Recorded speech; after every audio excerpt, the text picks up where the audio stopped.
Hi, welcome to Lash Class. BA English Introduction to the World of Literature adults in the room എന്ന ചാപ്റ്ററാണ് നമ്മൾ നോക്കുന്നത്. 2015 ഗ്രീസിൽ ഉണ്ടായിട്ടുള്ള സാമ്പത്തിക പ്രതിസന്ധിയും അതിനെ തുടർന്ന് നടക്കുന്ന സാമ്പത്തിക നയങ്ങളെ കുറിച്ചിട്ടുള്ള ചർച്ചയെയും ആസ്പദമാക്കിയിട്ടുള്ള ഒരു പൊളിറ്റിക്കൽ സിനിമയാണ്. നമ്മളിവിടെ ആ സിനിമയിലെ ഇമ്പോർട്ടൻ്റ് വിഷ്വൽസ് ഉൾപ്പെടുത്തിയിട്ടുള്ള ഒരു വിഷ്വൽ സമ്മറിയാണ് പ്രൊവൈഡ് ചെയ്യുന്നത്. ഈ ചാപ്റ്ററിലെ short questions, paragraph, essay questions എന്നിവയ്ക്കുള്ള നോട്ട്സിൻ്റെ വീഡിയോ സെപ്പറേറ്റ് ആയിട്ട് നമ്മൾ ചെയ്യുന്നുണ്ട്. അത് പ്ലേലിസ്റ്റിൽ അവൈലബിൾ ആയിരിക്കും. ഇവിടെ നമുക്ക് ഈ സിനിമയുടെ സമ്മറി നോക്കാം. Adults in the room is a political drama directed by Costa Gavras. നമ്മൾ നേരത്തെ സൂചിപ്പിച്ചതുപോലെ ഇതൊരു പൊളിറ്റിക്കൽ ഡ്രാമ സിനിമയാണ്. കോസ്റ്റ ഗൗറാസ് എന്ന സിനിമ ഡയറക്ടറാണ് ഈ സിനിമ ചെയ്തിട്ടുള്ളത്. It is based on the memoir of the same name by former Greek finance minister and economist Yanis Varoufakis. ഇനി ഈ സിനിമ ആ കാലഘട്ടത്തിലെ ഗ്രീക്ക് ഫിനാൻസ് മിനിസ്റ്ററും അതുപോലെ തന്നെ ഇന്ന് ലോകത്തിലെ പ്രമുഖ എക്കണോമിസ്റ്റുമായിട്ടുള്ള യാനിസ് വരൂഫാക്കിസിന്റെ ഒരു മെമ്മുവ, അതായത് ആ കാലഘട്ടത്തിലെ സംഭവങ്ങളെ കുറിച്ചിട്ടുള്ള ഓർമ്മക്കുറിപ്പുകളെ ആസ്പദമാക്കി എടുത്തിട്ടുള്ളതാണ്. The film opens with the scenes of the election campaign by Syriza, the coalition of the radical left progressive alliance. ഇനി സിനിമയുടെ തുടക്കത്തിൽ നമ്മൾ കാണുന്നത് സിറിസ പാർട്ടിയുടെ ഇലക്ഷൻ ക്യാമ്പയിനാണ്. സിറിസ എന്ന് പറയുന്നത് ഒരു മുന്നണിയാണ്, ഒരു റാഡിക്കൽ ലെഫ്റ്റ് പ്രോഗ്രസീവ് അലയൻസ്, ഒരു ഇടതുപക്ഷ സ്വഭാവമുള്ള പാർട്ടികളുടെ ഒരു മുന്നണിയാണ് സിറിസ എന്ന് പറയുന്നത്. അവരുടെ ഇലക്ഷൻ ക്യാമ്പയിനോട് കൂടിയിട്ടാണ് സിനിമ ആരംഭിക്കുന്നത്. Where leaders explain the Greek debt crisis and the problems of Troika's austerity policies. അപ്പോൾ അവരുടെ ഇലക്ഷൻ ക്യാമ്പയിനകത്ത് അവർ പറയുന്നത് ഗ്രീസിലുള്ള ഈ ഡെപ്റ്റ് ക്രൈസിസ്, ഗ്രീസിന് ഒരുപാട് കടബാധ്യത വന്നിട്ടുണ്ടെന്നുള്ളതാണ് പ്രശ്നം. ഈ കടബാധ്യത എന്ന് പറയുന്നത് അവിടുത്തെ ബാങ്കുകൾ നഷ്ടം വരുത്തിയത് കൊണ്ടും അവിടുത്തെ ഗവൺമെന്റിന്റെ ഭാഗത്തു നിന്നുള്ള പ്രവർത്തനങ്ങൾ കൊണ്ട് ഉണ്ടായിട്ടുള്ളതാണ്. അല്ലാതെ ജനങ്ങൾ ആരും പോയിട്ട് ലോകബാങ്കിൽ നിന്ന് കടമൊന്നും എടുത്തിട്ടില്ല. പക്ഷെ അതിന്റെ ഫലം അനുഭവിക്കേണ്ടി വരുന്നത് ഇപ്പോൾ ജനങ്ങളാണ്. കാരണം ഈ കടം തിരിച്ചടയ്ക്കുന്നതിന് വേണ്ടിയിട്ട് ഈ ലോക ബാങ്ക് അതുപോലെ തന്നെ യൂറോപ്യൻ സെൻട്രൽ ബാങ്ക് ഒക്കെ ഒരു ഓസ്റ്ററിറ്റി പോളിസിയാണ് അവിടെ ആവശ്യപ്പെടുന്നത്. അതായത് ചെലവ് ചുരുക്കൽ, ആളുകളുടെ ശമ്പളം വെട്ടിക്കുറയ്ക്കുക, പെൻഷൻ ഇല്ലാതാക്കുക, അങ്ങനെ ചെലവ് കുറയ്ക്കാൻ വേണ്ടിയിട്ടാണ് പറയുന്നത്. അപ്പോൾ ഇവിടെ ബാങ്കുകളും അതുപോലെ തന്നെ മറ്റ് ഗവൺമെന്റ് സ്ഥാപനങ്ങളൊക്കെ വരുത്തിയിട്ടുള്ള നഷ്ടത്തിന്റെ ബാധ്യത ജനങ്ങൾ ഏറ്റെടുക്കേണ്ടി വരുന്ന ആ ഒരു പ്രശ്നത്തെ കുറിച്ചിട്ടാണ് അവരുടെ ഇലക്ഷൻ ക്യാമ്പയിനകത്ത് അവർ പറയുന്നത്. Greece owed the IMF, ECB and EU a colossal 470 billion euros. അപ്പോൾ നേരത്തെ സൂചിപ്പിച്ചതുപോലെ ഗ്രീസിന് വലിയ കടബാധ്യതയാണ് ആ സമയത്തുള്ളത്. IMF, international monetary fund, ECB, European Central bank, EU, European union, ഇവർക്കൊക്കെ ആയിട്ട് 470 billion യൂറോയുടെ കടബാധ്യതയാണ് ഗ്രീസിനുള്ളത്. After they failed to repay the debt, an executive collective of the three organizations was formed called the Troika. അപ്പോൾ ഗ്രീസിന് ഈ കടം തിരിച്ചടയ്ക്കാൻ കഴിയാതെ വരുന്ന സാഹചര്യത്തിൽ നേരത്തെ സൂചിപ്പിച്ച IMF, ECB, EU എന്നീ 3 ധനകാര്യ സ്ഥാപനങ്ങളിൽ നിന്നുള്ള ഒരു എക്സിക്യൂട്ടീവ് കളക്റ്റീവ് രൂപീകരിക്കുകയാണ്. അതിനെയാണ് ട്രോയിക്ക എന്ന് പറയുന്നത്. They proposed selling Greek public property, reducing wages and increasing taxes. അപ്പോൾ ഈ കടം അടച്ചു തീർക്കാൻ വേണ്ടിയിട്ടുള്ള മാർഗനിർദ്ദേശങ്ങൾ അവർ ഗ്രീക്ക് ഗവൺമെന്റിന് കൊടുക്കുകയാണ്.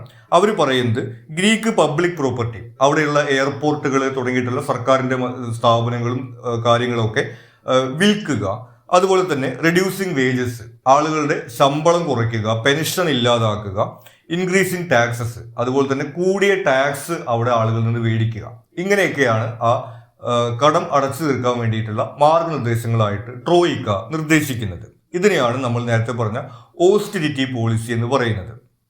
The previous government had agreed to sign an MOU which demanded the Troika's approval of every Greek government policy. ഇനി ഈ ഇലക്ഷൻ നടക്കുന്ന സാഹചര്യം എന്ന് പറയുന്നത് ഇതിന് മുമ്പ് ഉണ്ടായിരുന്ന ഗവൺമെന്റ് ട്രോയിക്കയുമായിട്ട് ഒരു അഗ്രിമെന്റിൽ ഏർപ്പെടാൻ പോവുകയാണ്. MOU അഥവാ മെമ്മോറാണ്ടം ഓഫ് അണ്ടർസ്റ്റാൻഡിങ് എന്നാണ് അതിന് വിളിക്കുന്നത്. അതിൽ പറയുന്നത് ഗ്രീക്ക് ഗവൺമെന്റ് എന്ത് കാര്യങ്ങൾ തീരുമാനിക്കുകയാണെങ്കിലും നടപ്പിലാക്കുകയാണെങ്കിലും അത് ട്രോയിക്കയുടെ അപ്രൂവലോട് കൂടി മാത്രമേ ചെയ്യാൻ സാധിക്കൂ.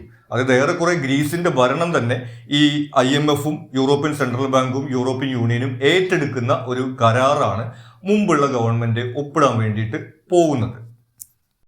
സിറിസ wins the election, Alexis Tsipras becomes the prime minister.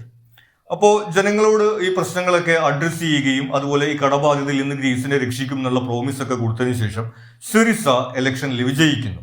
Alexis Tsipras പ്രധാനമന്ത്രിയായി ചുമതലയേൽക്കുന്നു. He swears on the constitution instead of the Bible, signalling a progressive change. ഇനി ഇദ്ദേഹത്തിന്റെ സത്യപ്രതിജ്ഞാ ചടങ്ങിൽ തന്നെ ഒരു പുരോഗമനപരമായിട്ടുള്ള മാറ്റം നമ്മൾ കാണുന്നുണ്ട്.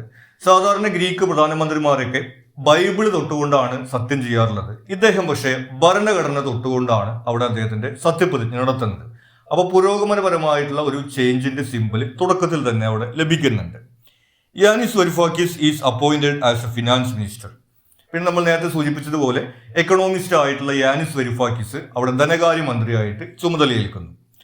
He prepares his resignation letter and keeps it in his pocket throughout before beginning the negotiations with the Eurogroup. ഇനി അദ്ദേഹം ധനകാര്യമന്ത്രിയായിട്ട് ചുമതലയേൽക്കുന്ന സമയത്ത് തന്നെ ഒരു രാജിക്കത്ത് എഴുതി തയ്യാറാക്കിയിട്ട് അദ്ദേഹത്തിന്റെ പോക്കറ്റിൽ വെക്കുന്നുണ്ട്. കാരണം നമ്മൾ പറഞ്ഞു അദ്ദേഹം ഒരു എക്കണോമിസ്റ്റ് ആണ്, അദ്ദേഹം രാഷ്ട്രീയത്തിൽ ഇടപെടാൻ വേണ്ടി പോവുകയാണ്. അവിടെ എന്തെങ്കിലും പ്രശ്നം ഉണ്ടാവുകയോ അഭിപ്രായ വ്യത്യാസം ഉണ്ടാവുകയോ ചെയ്തു കഴിഞ്ഞാൽ രാജിവെക്കാം എന്നുള്ളൊരു മൈൻഡോട് കൂടിയിട്ടാണ് അദ്ദേഹം ഈ ഒരു പ്രവർത്തനം ആരംഭിക്കുന്നത്. Varoufakis makes a detailed plan to restructure the ഡെപ്റ്റ്. അപ്പോൾ ഈ കടബാധ്യത മറികടക്കാൻ വേണ്ടിയിട്ടുള്ള ഒരു പ്ലാൻ അദ്ദേഹം തയ്യാറാക്കുകയാണ്. He describes the current austerity measures as a ഡെപ്റ്റ് ലൂപ്പ്. നിലവിൽ ഇവിടെ കടബാധ്യത തീർക്കാൻ വേണ്ടിയിട്ട് ട്രോയ്ക്ക നിർദ്ദേശിക്കുന്നത് ഓസ്റ്റെറിറ്റി മെഷേഴ്സ് ആണ്. നമ്മൾ നേരത്തെ സൂചിപ്പിച്ചു, ചെലവ് ചുരുക്കൽ എന്നുള്ള ഒരു നയമാണ് അവർ പറയുന്നത്. അതിനെ അദ്ദേഹം ഒരു ഡെപ്റ്റ് ലൂപ്പ് എന്നാണ് വിളിക്കുന്നത്. Lowering people's income and increasing taxes will make people poor. കാരണം ആളുകളുടെ ശമ്പളവും പെൻഷനും ഒക്കെ കുറച്ച് കഴിഞ്ഞിട്ടുണ്ടെങ്കിൽ, അതുപോലെ തന്നെ ടാക്സ് കൂട്ടി കഴിഞ്ഞിട്ടുണ്ടെങ്കിൽ ആളുകൾ പാവപ്പെട്ട ആളുകളായി മാറുകയാണ് ചെയ്യുക. Therefore causing the GDP to fall. അങ്ങനെ ആളുകളുടെ കയ്യിൽ പണമില്ലാത്തൊരു സാഹചര്യം വന്നു കഴിഞ്ഞിട്ടുണ്ടെങ്കിൽ നാട്ടിൽ ബിസിനസ്സും മറ്റു കാര്യങ്ങളൊന്നും നടക്കില്ല. അങ്ങനെ GDP കുറഞ്ഞു വരുന്നൊരു സാഹചര്യം ഉണ്ടാവും. Instead he proposes a plan to strengthen the Greek economy which will create more GDP and make Greece able to repay the ഡെപ്റ്റ്. അപ്പോൾ അദ്ദേഹം അതിന് പകരം നിർദ്ദേശിക്കുന്നത് ജനങ്ങളുടെ കയ്യിൽ പണം ഉണ്ടായാലാണ് അവിടെ ബിസിനസ്സും മറ്റു കാര്യങ്ങളും ഒക്കെ നടക്കുള്ളൂ. അങ്ങനെയാണ് സർക്കാരിന്റെ വരുമാനവും കൂടുക, എന്നാലാണ് അവർക്ക് കടം തിരിച്ചടയ്ക്കാൻ വേണ്ടി സാധിക്കുള്ളൂ. അപ്പോൾ നാട്ടിൽ ഇൻവെസ്റ്റ്മെന്റ് കൊണ്ടുവരാൻ വേണ്ടിയിട്ടും അതുപോലെ തന്നെ ജനങ്ങളുടെ സാലറിയും മറ്റും കുറയ്ക്കാതെ അവരുടെ കയ്യിൽ പണം ഉണ്ടാവുന്ന ഒരു സാഹചര്യം ഉണ്ടാക്കിയാലാണ് നാട്ടിൽ ബിസിനസ്സും മറ്റൊക്കെ നടന്നിട്ട് GDP ഉണ്ടാവുകയും ഗവൺമെന്റിന്റെ കയ്യിൽ ഫണ്ട് ഉണ്ടാവുകയും അങ്ങനെ കടം തിരിച്ചടയ്ക്കാനും സാധിക്കുള്ളൂ എന്നാണ് അദ്ദേഹം പ്രപ്പോസ് ചെയ്യുന്നത്. His journey to the office shows a difficult situation in Greece where most shops remain closed and people strike for employment.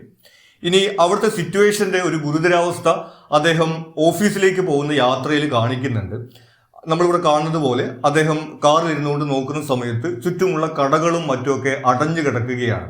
നേരത്തെ സൂചിപ്പിച്ചതുപോലെ ഈ ഓസ്റ്റെറിറ്റി മെഷേഴ്സിന്റെ ഭാഗമായിട്ട് അവിടെ ആളുകളുടെ ശമ്പളം കുറയ്ക്കുകയും അതുപോലെ ടാക്സ് വർദ്ധിപ്പിക്കുകയും ചെയ്തു കഴിഞ്ഞാൽ ആരുടെയും കയ്യിൽ പൈസ ഉണ്ടാവില്ല. അങ്ങനെയാണെങ്കിൽ നാട്ടിലൊരു ബിസിനസ് നടക്കില്ല എന്നുള്ള അവസ്ഥയാണ് അവിടെ ഉള്ളത്. അതിൻ്റെ ഒരു ചിത്രം നമ്മളിവിടെ കാണുന്നു. അപ്പോൾ അതുകൊണ്ടാണ് അദ്ദേഹം പറയുന്നത് ഇത്തരത്തിൽ ചെലവ് ചുരുക്കുകയല്ല വേണ്ടത്, മറിച്ച് ജനങ്ങളുടെ കയ്യിൽ പണം ഉണ്ടാവുകയും ഇൻവെസ്റ്റ് ചെയ്യുകയും ചെയ്താലാണ് ഇവിടെ GDP വർദ്ധിക്കുകയും അതുപോലെ ഗവൺമെന്റിന് വരുമാനത്തിൽ നിന്ന് കടം തിരിച്ചടയ്ക്കാനും സാധിക്കുള്ളൂ എന്ന് അദ്ദേഹം പറയുന്നു. He first meets French finance minister Michel in Paris. അതിനുശേഷം വരൂഫാക്കിസ് തന്റെ യൂറോപ്യൻ ടൂർ ആരംഭിക്കുകയാണ്. യൂറോപ്പിലെ വിവിധ നഗരങ്ങളിലായിട്ട് വിവിധ ബാങ്ക് പ്രതിനിധികൾ, വിവിധ ഗവൺമെന്റ് പ്രതിനിധികളും ഒക്കെ ആയിട്ടുള്ള ചർച്ചകളും നെഗോസിയേഷൻസുമാണ് ഈ സിനിമയിൽ പിന്നീട് നമ്മൾ കാണുന്നത്. ആദ്യം അദ്ദേഹം പാരീസിലേക്കാണ് പോകുന്നത്. അവിടെ ഫ്രഞ്ച് ഫിനാൻസ് മിനിസ്റ്ററുമായിട്ട് അദ്ദേഹം ഡിസ്കഷൻ നടത്തുന്നു. The French minister fully supported his plan during the discussion, but made a completely opposite claim at the press conference afterwards. ഇനി ഫ്രഞ്ച് മിനിസ്റ്ററുമായിട്ടുള്ള ചർച്ചയ്ക്കകത്ത് വരൂഫാക്കിസ് തന്റെ പ്ലാൻ അവിടെ അവതരിപ്പിക്കുന്നു. ഫ്രഞ്ച് മിനിസ്റ്റർ അതിനെ ഫുള്ളായിട്ട് സപ്പോർട്ട് ചെയ്യുന്നു. നിങ്ങൾ പറയുന്നത് ശരിയാണ്, ഇങ്ങനെ ചെയ്താലാണ് ഗവൺമെന്റിൽ പൈസ ഉണ്ടാവുള്ളൂ, അങ്ങനെയാണ് കടം തിരിച്ചടയ്ക്കാൻ പറ്റുള്ളൂ എന്നുള്ള കാര്യത്തിൽ ഫ്രഞ്ച് മിനിസ്റ്റർ ഇദ്ദേഹത്തെ സപ്പോർട്ട് ചെയ്യുന്നു. പക്ഷേ ആ ഡിസ്കഷന് കഴിഞ്ഞിട്ട് അതിനുശേഷം നടത്തുന്ന പത്രസമ്മേളനത്തിൽ ഇതിന് നേരെ ഓപ്പോസിറ്റ് ആയിട്ടുള്ള കാര്യമാണ് ഫ്രഞ്ച് മിനിസ്റ്റർ പറയുന്നത്.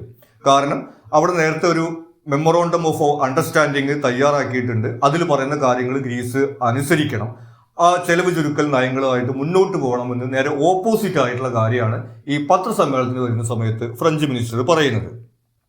He later explains that France is not the old power house anymore and they can't openly antagonise their allies, especially Germany. അപ്പോൾ സ്വാഭാവികമായിട്ടും വരൂഫാക്കിസ് അയാളോട് ചോദിക്കുന്നുണ്ട്, എന്താ നിങ്ങൾ നേരത്തെ ഇങ്ങനെ പറഞ്ഞിട്ട് ഇപ്പം ഇങ്ങനെ പറയുന്നുള്ളത്? അപ്പോൾ ഫ്രഞ്ച് മിനിസ്റ്റർ പറയുന്നത് ഫ്രാൻസ് പണ്ടത്തെ പോലെ ഇപ്പോൾ അത്ര വലിയൊരു സൂപ്പർ പവർ ഒന്നുമല്ല, ഇപ്പൊ ജർമ്മനിയാണ് വലിയ സൂപ്പർ പവർ ആയിട്ടുള്ളത്. അതുകൊണ്ട് ജർമ്മനിയെ പിണക്കുന്ന രീതിയിൽ സംസാരിക്കാൻ വേണ്ടി പറ്റില്ല, അതുകൊണ്ടാണ് ഞാൻ പബ്ലിക്കായിട്ട് ഇങ്ങനെ സംസാരിക്കുന്നത് എന്നുള്ള കാര്യം പറയുന്നു. അപ്പോൾ ഇതോടുകൂടി തന്നെ വരൂഫാക്കിസിന് ഈ രാഷ്ട്രീയക്കാരുടെ പലതരത്തിലുള്ള മുഖങ്ങൾ കാണിക്കുന്നതും ഈ കോംപ്ലിക്കേഷൻസും ഒക്കെ മനസ്സിലാവുന്നു. ഇതിനോടാണ് താൻ ഡീൽ ചെയ്യാൻ പോകുന്നത് എന്നുള്ള ഒരു ധാരണ അദ്ദേഹത്തിന് അവിടെ ലഭിക്കുന്നു. വരൂഫാക്കിസ് then went to London to meet British Finance Minister George Osborne. അതിനുശേഷം അദ്ദേഹം ലണ്ടനിലേക്ക് പോകുന്നു. അവിടെ ബ്രിട്ടീഷ് ഫിനാൻസ് മിനിസ്റ്റർ ജോർജ് ഓസ്ബോണുമായിട്ടുള്ള ചർച്ചയാണ് നടക്കുന്നത്. The British minister openly expressed his contempt for left-wing ideas and offered no help in negotiations with the Eurogroup. ഇനി British finance minister ആണെങ്കിൽ ഇദ്ദേഹം ചെന്ന സമയത്ത് തന്നെ ഈ ഒരു ഇടതുപക്ഷ ആശയങ്ങളോടും ഇടതുപക്ഷ ഗവൺമെന്റിനോടുള്ള അദ്ദേഹത്തിന്റെ വിയോജിപ്പ് അദ്ദേഹം പ്രകടിപ്പിക്കുന്നു. നിങ്ങളുടെ ഐഡിയോസിനോടും ഞങ്ങൾക്ക് താല്പര്യം എന്നുള്ള കാര്യങ്ങൾ ഓപ്പൺ ആയിട്ട് പറയുന്നു. മാത്രമല്ല ബ്രിട്ടൻ തന്നെ ആ സമയത്ത് യൂറോപ്യൻ യൂണിയനിൽ നിന്ന് പുറത്തു പോകുന്നതിന് വേണ്ടിയിട്ടുള്ള ചർച്ചകളൊക്കെ നടക്കുന്ന ഒരു സമയമാണ്. അപ്പോൾ യൂറോപ്യൻ യൂണിയനുമായിട്ടുള്ള നെഗോസിയേഷൻസിൽ ഒന്നും ഞങ്ങൾക്ക് നിങ്ങളെ ഹെൽപ്പ് ചെയ്യാൻ പറ്റില്ല എന്നുള്ള കാര്യം ആൾ പറയുന്നു. However he arranged A meeting with British investors. പക്ഷെ ബ്രിട്ടനിലെ ഇൻവെസ്റ്റേഴ്സ് ആയിട്ട് അല്ലെങ്കിൽ ബ്രിട്ടനിലെ ഫിനാൻസിയേഴ്സ് ആയിട്ട് ഒരു മീറ്റിംഗ് അവിടെ അദ്ദേഹം അറേഞ്ച് ചെയ്ത് കൊടുക്കുന്നു. Varoufakis convince them to invest in Greece to revive the Greek economy. അപ്പോൾ ഈ ഇൻവെസ്റ്റേഴ്സും ആദ്യം വരൂഫാക്കിസിന്റെ അടുത്ത് കുറച്ച് റൂഡായിട്ടൊക്കെയാണ് പെരുമാറുന്നത്. കാരണം ഈ കടം എഴുതിത്തള്ളാൻ വേണ്ടി അയാൾ പറയുമെന്നൊക്കെയാണ് അവർ വിചാരിക്കുന്നത്. പക്ഷെ വരൂഫാക്കിസ് ആളുടെ പ്ലാൻ അവിടെ അവതരിപ്പിക്കുന്നു. അദ്ദേഹം പറയുന്നത് ഇൻവെസ്റ്റേഴ്സിനുള്ള ടാക്സ് ഒക്കെ കുറച്ച് കൊടുക്കാൻ വേണ്ടി പറ്റും, ബിസിനസിന്റെ ടാക്സ് ഒക്കെ കുറച്ച് കൊടുക്കാൻ പറ്റും. അങ്ങനെയാണെങ്കിൽ കൂടുതൽ ബിസിനസ്സും ഇൻവെസ്റ്റ്മെന്റും അവിടെ വരും. എന്നാലാണ് ഗ്രീസിൽ GDP വർദ്ധിക്കുള്ളൂ. അപ്പോഴാണ് അവർക്ക് ഇൻകത്തിൽ നിന്ന് ഈ കടം തിരിച്ചടയ്ക്കാൻ വേണ്ടി സാധിക്കുള്ളൂ എന്നാണ് അദ്ദേഹം പറയുന്നത്. ആ തരത്തിൽ ഈ ബ്രിട്ടീഷ് ഫിനാൻസിയേഴ്സിന് ഗ്രീസിൽ ഇൻവെസ്റ്റ് ചെയ്യാനുള്ള സഹായങ്ങളൊക്കെ ചെയ്ത് കൊടുക്കാം എന്നുള്ള രീതിയിൽ അവരുടെ ഒരു സപ്പോർട്ട് നേടാൻ വേണ്ടിയിട്ട് അദ്ദേഹത്തിന് സാധിക്കുന്നുണ്ട്. വരൂഫാക്കിസ് then meets with the ECB. അതിനുശേഷം അദ്ദേഹം യൂറോപ്യൻ സെൻട്രൽ ബാങ്കുമായിട്ടുള്ള മീറ്റിംഗ് ആണ് നടത്തുന്നത്. The film shows rigidity of the bureaucracy in surreal visuals. ഇനി ഒരു ബ്യൂറോക്രസിയുടെ ഈ വലിയ വലിയ ബാങ്ക് ഉദ്യോഗസ്ഥന്മാരുടെ റിജിഡിറ്റി, അവർ മനുഷ്യത്വപരമായിട്ടുള്ള കാര്യങ്ങൾ കേൾക്കാൻ തയ്യാറല്ല, ഈ റൂൾസ് കൃത്യമായിട്ട് പാലിക്കണം എന്നുള്ള റിജിഡ് ആയിട്ടുള്ള ഒരു സമീപനമാണ് അവർക്കുള്ളത്. അതൊരു സർറിയൽ വിഷ്വൽസിലൂടെയാണ് സിനിമയിൽ അവതരിപ്പിക്കുന്നത്. വിത്ത് numbers floating around as the discuss. നമ്മളിവിടെ കാണുന്നത് പോലെ ഇവരിങ്ങനെ ചർച്ച ചെയ്യുന്ന സമയത്ത് കുറെ നമ്പറുകൾ ഇങ്ങനെ കറങ്ങി നടക്കുന്ന ഒരു രംഗമാണ് ഈ സിനിമയിൽ അവിടെ അവതരിപ്പിച്ചിട്ടുള്ളത്. The meetings with the Eurogroup take several rounds but end in a stalemate each time. അതിനുശേഷം യൂറോ ഗ്രൂപ്പുമായിട്ടുള്ള മീറ്റിങ്ങുകളാണ് നടക്കുന്നത്. യൂറോ ഗ്രൂപ്പിനകത്ത് IMF, ECB, EU എന്നിവയിലെ പ്രതിനിധികളുണ്ട്. പലതവണ മീറ്റിങ്ങുകൾ നടത്തിയിട്ടും അവർക്ക് ഒരു ധാരണയിലെത്താൻ വേണ്ടി സാധിക്കുന്നില്ല. The Eurogroup is shown as a bureaucratic structure where everything is decided by the German finance minister Wolfgang. ഇനി യൂറോ ഗ്രൂപ്പ് എന്ന് പറയുന്നത് ഒരു ബ്യൂറോക്രാറ്റിക് സ്ട്രക്ചറാണ്. അവിടെ ജനപ്രതിനിധികളോ മറ്റൊന്നല്ല ഉള്ളത്, കുറെ എക്സിക്യൂട്ടീവുകളാണുള്ളത്. അവിടുത്തെ കാര്യങ്ങളൊക്കെ തീരുമാനിക്കുന്നത് ജർമ്മൻ ഫിനാൻസ് മിനിസ്റ്റർ വോൾഫ്ഗാങ് ഷോബൽ ആണ് എന്നാണ് പറയുന്നത്. നേരത്തെ സൂചിപ്പിച്ചതുപോലെ ജർമ്മനിയാണ് അന്ന് യൂറോപ്പിൽ വലിയ പവർ ഹൗസ് ആയിട്ടുള്ളത്. അപ്പോൾ അയാൾ പറയുന്ന പോലെയാണ് അവിടെ കാര്യങ്ങൾ നടക്കുന്നത് എന്നുള്ള രീതിയിലാണ് അവിടെ വരുന്നത്. Varoufakis suggests altering the meeting's communique and requesting an adjusted MOU to address humanitarian concerns. അപ്പോൾ മീറ്റിങ്ങിന് ശേഷം അവിടെ ഒരു പത്രക്കുറിപ്പ് പുറത്തിറക്കേണ്ടതുണ്ട്. അപ്പോൾ ഗ്രീസ് നേരത്തെ സൂചിപ്പിച്ചിട്ടുള്ള മെമ്മോറാണ്ടം ഓഫ് അണ്ടർസ്റ്റാൻഡിങ് ഒപ്പുവെക്കണം എന്നുള്ള കാര്യമാണ് അവർ പറയുന്നത്.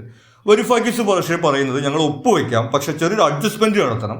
അവിടെയുള്ള ഹ്യൂമാനിറ്റേറിയൻ കൺസേൺസ്, ഈ മനുഷ്യരുടെ ജീവിത പ്രശ്നങ്ങളെ കൂടി അഡ്രസ് ചെയ്യുന്ന ഒരു അഡ്ജസ്റ്റഡ് MOU ഞങ്ങൾ ഒപ്പുവയ്ക്കാം എന്ന് വരൂഫാക്കിസ് അവിടെ നിർദ്ദേശിക്കുന്നു. Some members including the IMF director Christine Lagarde are open to this. ഇനി അവിടെയുള്ള പല ആളുകളും ഇദ്ദേഹത്തിൻ്റെ ഈ ഒരു അഭിപ്രായം ന്യായമാണ് എന്ന് കരുതുന്നുണ്ട്. പ്രത്യേകിച്ചും IMFന്റെ ഡയറക്ടർ ആയിട്ടുള്ള ക്രിസ്റ്റീൻ ലഗാർഡ്. നിങ്ങൾക്ക് ചിലപ്പോൾ ഓർമ്മ ഉണ്ടാവും, നമുക്ക് 3 L's ഓഫ് എംപവർമെന്റ് എന്ന് പറഞ്ഞിട്ട് +1 ഒരു ചാപ്റ്റർ പഠിക്കേണ്ടായിരുന്നു. ആ ചാപ്റ്ററിൽ പറയുന്ന വ്യക്തിയാണ് ക്രിസ്റ്റീൻ ലഗാർഡ്. അവരുൾപ്പെടെയുള്ള ആളുകൾ ഈ ഒരു സജഷൻ ന്യായമാണ് എന്നുള്ള കാര്യം അംഗീകരിക്കുന്നുണ്ട്. Still Wolfgang insist that Greece either sign the MOU or leave the EU. പക്ഷേ German finance minister Wolfgang Schauble പറയുന്നത് ഒന്നുകിൽ ഗ്രീസ് ഈ MOU ഒപ്പുവയ്ക്കുക, അല്ലെങ്കിൽ നിങ്ങൾ യൂറോപ്യൻ യൂണിയനിൽ നിന്ന് പുറത്തു പോവുക എന്നുള്ള ഒരു കർക്കശമായിട്ടുള്ള നിലപാടാണ് അവിടെ പറയുന്നത്. Things took a turn when the Greek government conducted a referendum to decide whether to sign the MOU. അങ്ങനെ പലതവണ ചർച്ച നടക്കുന്നു. വരിഫാക്കിസ് ഇങ്ങനെ ചെറിയ അഡ്ജസ്റ്റ്മെന്റുകൾ, കോംപ്രമൈസുകൾ തയ്യാറാവണം എന്ന് ആവശ്യപ്പെടുന്നു. അവർ പക്ഷേ ഒരു കോംപ്രമൈസിനും തയ്യാറല്ല, നിങ്ങൾ ഇതിൽ സൈൻ ചെയ്യണമെന്ന് പറഞ്ഞുകൊണ്ടിരിക്കുന്നു. അവസാനം ഗ്രീക്ക് ഗവൺമെന്റ് ഒരു റെഫറൻഡം അഥവാ ജനഹിത പരിശോധന നടത്താൻ വേണ്ടി തീരുമാനിക്കുകയാണ്. ജനങ്ങളുടെ അടുത്ത് തന്നെ അവർ ഇതിൽ ഒപ്പുവെക്കണോ വേണ്ടോ എന്നുള്ള ചോദ്യം ചോദിക്കുകയാണ്. ഒരു ഇലക്ഷൻ പോലെ യെസ് നോ എന്നുള്ള 2 ഓപ്ഷൻസ് ആയിട്ട് ഒരു ജനഹിത പരിശോധന നടത്തുകയാണ്. അവിടെ ജനങ്ങളോട് ചോദിക്കുന്നത് ഈ മെമ്മോറാണ്ടം ഓഫ് അണ്ടർസ്റ്റാൻഡിങ് ഒപ്പുവെക്കണോ വേണ്ടോ എന്നാണ്. The decision to conduct a referendum leads to tensions in the next Eurogroup meeting, with arguments getting out of control. അപ്പോൾ ഗ്രീസ് ഇങ്ങനെ ഒരു ജനഹിത പരിശോധന നടത്താൻ തീരുമാനിച്ചതിന് ശേഷം അടുത്ത യൂറോ ഗ്രൂപ്പ് മീറ്റിംഗിൽ വലിയ രീതിയിൽ തർക്കങ്ങളൊക്കെ ഉണ്ടാകുന്നു. അവിടെ മറ്റ് യൂറോപ്യൻ യൂണിയന്റെ ആളുകൾ പറയുന്നത് ജനങ്ങളോട് ചോദിച്ചിട്ടാണോ ഇതുപോലെ സാമ്പത്തിക നയങ്ങളൊക്കെ തീരുമാനിക്കുക എന്നുള്ള രീതിയിൽ, പിന്നെ ഈ ചർച്ച ചെയ്യുന്നതിന് എന്താ അർത്ഥമുള്ളത് എന്നുള്ള രീതിയിലൊക്കെ രൂക്ഷമായിട്ട് പറയുന്നു. അപ്പോൾ വരിഫാക്കിസ് ആണെങ്കിൽ തിരിച്ചു പറയുന്നുണ്ട്, ജനങ്ങളിൽ വിശ്വസിച്ചുകൊണ്ടാണ് ജനാധിപത്യം പ്രവർത്തിക്കുന്നത്, ജനങ്ങൾ പറയുന്ന പോലെയാണ് ചെയ്യാൻ പറ്റുള്ളൂ, അല്ലെങ്കിൽ പിന്നെ എന്തിനാണ് ഇലക്ഷൻ നടത്തുന്നതെന്നൊക്കെയാണ് വരിഫാക്കിസ് തിരിച്ചു വയ്ക്കുന്നത്. അങ്ങനെ ഇവർ തമ്മിൽ വലിയ തർക്കം ഉണ്ടാകുന്ന സാഹചര്യമൊക്കെ ഉണ്ടാകുന്നു. At that point Christine Lagarde remarks, we need some adults in the room. അപ്പോൾ ഇവർ തമ്മിൽ തർക്കം നടത്തുന്ന സമയത്ത് ക്രിസ്റ്റീൻ ലഗാർഡ്, IMFന്റെ ഡയറക്ടർ, പറയുന്നു we need some adults in the room. കുറച്ച് പ്രായം പക്വതയുള്ള ആളുകളൊക്കെ നമുക്ക് ഈ റൂമിനകത്ത് വേണം. ഇതാണ് നമുക്ക് കാണാവുന്ന പോലെ ഈ സിനിമയുടെ ടൈറ്റിൽ ആയിട്ടും വരുന്നത്. ECB cuts the cash flow into Greek banks to pressure them into surrendering. ഇനി യൂറോപ്യൻ സെൻട്രൽ ബാങ്ക് ഈ ഒരു റഫറൻഡം കൂടി വന്നതോട് കൂടിയിട്ട് ഗ്രീക്ക് ബാങ്കുകളിലേക്കുള്ള ക്യാഷ് ഫ്ലോ നിർത്തുന്നു. നമുക്ക് അറിയാവുന്നതുപോലെ ഈ യൂറോപ്യൻ യൂണിയനകത്തുള്ള രാജ്യങ്ങളിലെല്ലാം തന്നെ യൂറോ ആണ് കറൻസി ആയിട്ട് ഉപയോഗിക്കുന്നത്. അപ്പോൾ ഗ്രീസിന് സ്വന്തമായിട്ട് യൂറോ ഉണ്ടാക്കാൻ വേണ്ടി സാധിക്കില്ല, അത് യൂറോപ്യൻ സെൻട്രൽ ബാങ്കിൽ നിന്ന് വരേണ്ടതാണ്. അപ്പോൾ അത് കാരണം കൊണ്ട് തന്നെ യൂറോപ്യൻ സെൻട്രൽ ബാങ്ക് അവർക്കുള്ള ക്യാഷ് ഫ്ലോ കട്ട് ചെയ്ത് കഴിഞ്ഞാൽ ഗ്രീസിലെ ബാങ്കുകളൊക്കെ പൂട്ടിപ്പോകുന്ന സാഹചര്യം ഉണ്ടാവും. ആ രീതിയിലുള്ള നടപടിയിലേക്കാണ് യൂറോപ്യൻ സെൻട്രൽ ബാങ്ക് കടക്കുന്നത്. Greece was forced to implement $60 withdrawal limit until the referendum. അപ്പോൾ ഗ്രീസിലേക്കുള്ള ഈ ക്യാഷ് ഫ്ലോ നിന്നോട് കൂടിയിട്ട് ഗ്രീസിലെ ബാങ്കുകളിൽ പൈസ ഇല്ലാതായി. അപ്പോൾ ഈ റെഫറൻഡം കഴിയുന്നതുവരേക്ക് ഒരു ദിവസം $60 മാത്രമേ ബാങ്കിൽ നിന്ന് വിത്ഡ്രോ ചെയ്യാൻ പാടുള്ളൂ എന്നൊരു ലിമിറ്റ് അവിടെ ഗ്രീക്ക് ഗവൺമെന്റിന് വരുത്തേണ്ടി വരികയാണ്. കാരണം അവിടെ പൈസ ഇല്ലാത്ത കാരണം കൊണ്ട്. അത് സ്വാഭാവികമായിട്ടും ജനങ്ങളിൽ വീണ്ടും കൂടുതൽ പ്രശ്നങ്ങളൊക്കെ ഉണ്ടാക്കുന്നുണ്ട്.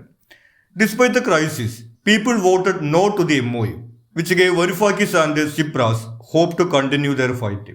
അപ്പോൾ എല്ലാവരും വിചാരിക്കുന്നത് ഇതുപോലെ ഗ്രീക്ക് ബാങ്കുകളിലൊക്കെ പൈസ ഇല്ലാത്ത സാഹചര്യം വരികയും ആളുകൾക്ക് പണം വിത്ഡ്രോ ചെയ്യുന്നതിന് ലിമിറ്റേഷൻ വരികയൊക്കെ ചെയ്യുന്ന സമയത്ത് അവർ പേടിച്ചിട്ട് ആ MOU ഒപ്പുവയ്ക്കും എന്നുള്ളതാണ്. പക്ഷെ അതിന് വിപരീതമായിട്ട് ഈ പ്രതിസന്ധികൾക്കൊക്കെ ഇടയിലും ജനങ്ങൾ വോട്ട് ചെയ്യുന്നത് മെമ്മോറാണ്ടം ഓഫ് അണ്ടർസ്റ്റാൻഡിങ്ങിൽ ഒപ്പുവെക്കണ്ട, അങ്ങനെ ഈ യൂറോപ്യൻ സെൻട്രൽ ബാങ്കിന് കീഴടങ്ങണ്ട എന്നുള്ളൊരു നിലപാടാണ് അവർ പറയുന്നത്. അതിനുവേണ്ടി യൂറോപ്യൻ യൂണിയനിൽ നിന്ന് പുറത്തു പോയാലും വേണ്ടില്ല എന്നുള്ള രീതിയിലാണ് ജനങ്ങൾ അവിടെ വോട്ട് ചെയ്യുന്നത്.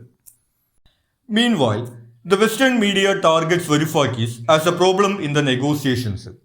ഈ സമയത്ത് വെസ്റ്റേൺ മീഡിയ വരിഫാക്കിസിന്റെ ഈ ഒരു പിടിവാശി കാരണം കൊണ്ടാണ് ചർച്ച മുന്നോട്ട് പോകാത്തത്, ഇയാളാണ് പ്രശ്നം എന്നുള്ള രീതിയിലൊക്കെ ഇയാളെ ടാർഗറ്റ് ചെയ്തുകൊണ്ടുള്ള ന്യൂസുകൾ കൊടുക്കുന്നു.